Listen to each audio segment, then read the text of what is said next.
Hey guys, it's Katie here with Life in Mundane and welcome back to my channel. Today I'm excited to bring you guys video 2 in our homeschool favorite series where every month I share 5 of my favorite homeschool resources, tips, tricks, curriculums that have really stood out and made our life so much easier this past month. So let's get started.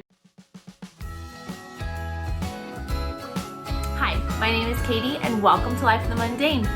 I am second generation homeschool mom of 6 beautiful kiddos, and on this channel we talk all things resources.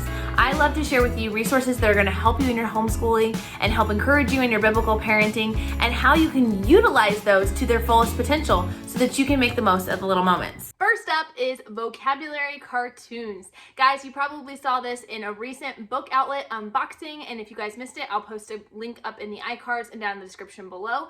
But vocabulary cartoons is actually a series of books, including ones that they have specifically for ACT prep, that will help your children learn vocabulary without having to add another curriculum or another thing to your day. This would be very easy to incorporate into while you're eating lunch or doing during morning basket time. We're utilizing it specifically with my son who has severe dyslexia and auditory processing, so memorizing is very hard for him.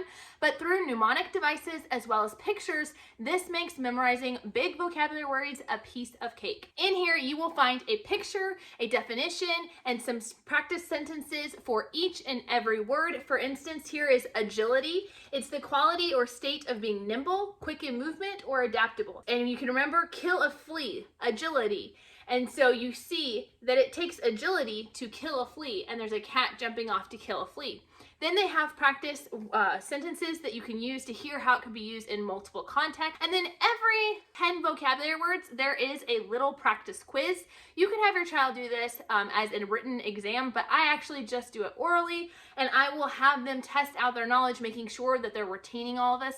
He has done about 30 words so far, is retaining all of them beautifully, and I'm really impressed with the way this is designed. It has been tried and tested in many different formats: public school, private school, homeschools, co-ops, so many different areas, and I promise you it works. So it's definitely something to check out. Number 2 is another resource that can help your struggling learners, and that is Bookshare. Now, Bookshare is an online website that offers audiobooks as well as additional materials to help your children with special needs. Your child will have to have a specific list of diagnoses. I will leave the link down below where you guys can check it out and see if your child qualifies. But some of the things that will qualify them for is dyslexia, having any kind of visual impairment, several different things like that where reading can be difficult. They then can apply to have access to this free website, which will give them access to thousands of audio books. All of the Sunlight readers for our Sunlight this year are available here as an audiobook, which is amazing because a lot of these were actually never created into formal audiobooks, so I cannot purchase them from other places. So it was going to be up to me to have to read them to my child or to have to figure out some other option. A lot of them are a computerized voice versus a professional narrator because, again, they were never actually originally turned into audiobooks. But this is a specific resource available to those parents and those kids with special needs that makes these books accessible to our kids. The only reason you have to go through an application process at all is because of copyright reasons. They want to allow kids with special needs and disabilities to have access to them, but because of copyright, they can't just make it available to everyone. However, the process was very, very simple. All I had to do is go to my child's tutor that had screened him for dyslexia. He doesn't even have a formal dyslexia diagnosis because that costs a lot of money. And we had gone through a tutor. They were able to write a letter stating that he had dyslexia, and then I submitted that digitally, and he was approved within a few days. So definitely, if you have a kid who's struggling, go check out Bookshare. The third thing that has been hugely impactful to our homeschool month has been our morning walks, our morning movement time. Starting out our homeschool day with some movement, getting going, really helps to wake up those who are still struggling to wake up.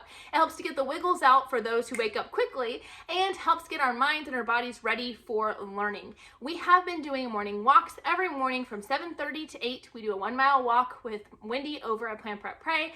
I have done a video of our morning routine and how we actually get everybody out the door by 7:30 that you guys can check out up in the iCards or down in the description below. But it has been such a phenomenal time. It's been really great. Actually, this particular week, Wendy has not been feeling good, so we have not done our morning walk a couple of days this week. And I've been feeling the difference, like the massive difference it's made in our homeschool. So as a substitute, I have been doing online exercise videos for my kids. There are several really cool channels out there where you can do different workouts with your kids, and we've been doing that as a replacement, and that works beautifully too. So you don't have to do a walk. If you don't have a friend you can meet up with, you can definitely do it at home. But having some kind of physical movement before your school day will really help you get started on the right foot. Fourth up is an amazing program that I actually have used on and off over the years. You guys will know that I am a planner. I love planners, but I use a combination of physical planners and digital planners. And this year, I've decided to make the switch to going to using Homeschool digital planners instead of using a physical planner this year.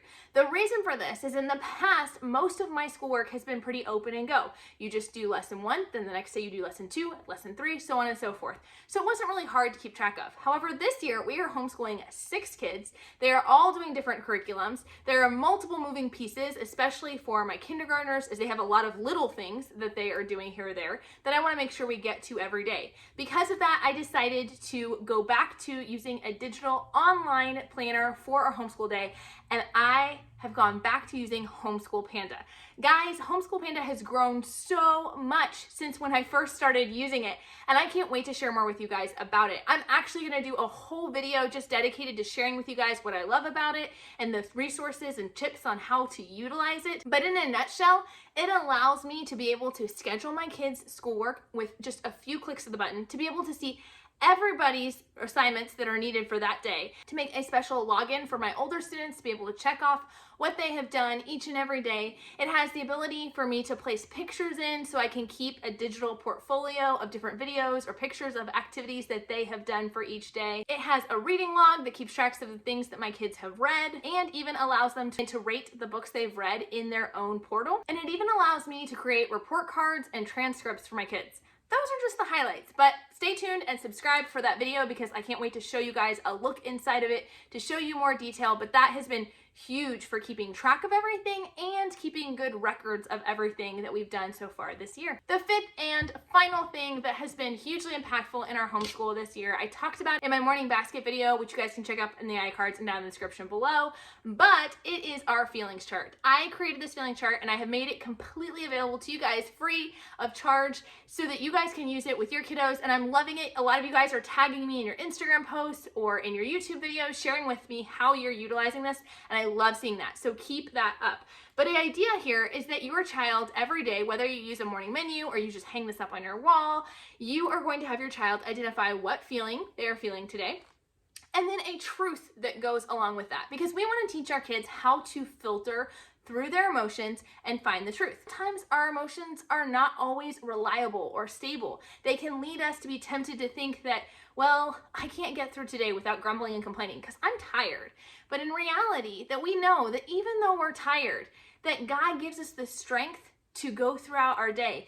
And He will always provide a way out of temptation for us if we are struggling with grumpiness or anger or frustration due to tiredness. It allows my kids to express and show that they are happy because God is good, because He is the source of all joy. It helps us to see that sometimes we're angry, and what is the truth around that? And I really have loved this because as we've used it all throughout this past month and beyond, my kids are really starting to go off book. They're starting to go off the chart quite a bit to explain feelings that might not be up here, and even to explain truths that they have heard in the sermon or in their own Bible reading. And it's been really neat to see how they have grown. One of my sons recently received a Lego set in the mail. He was so excited for it to come in, and he told me that morning, he said, my emotion is excited.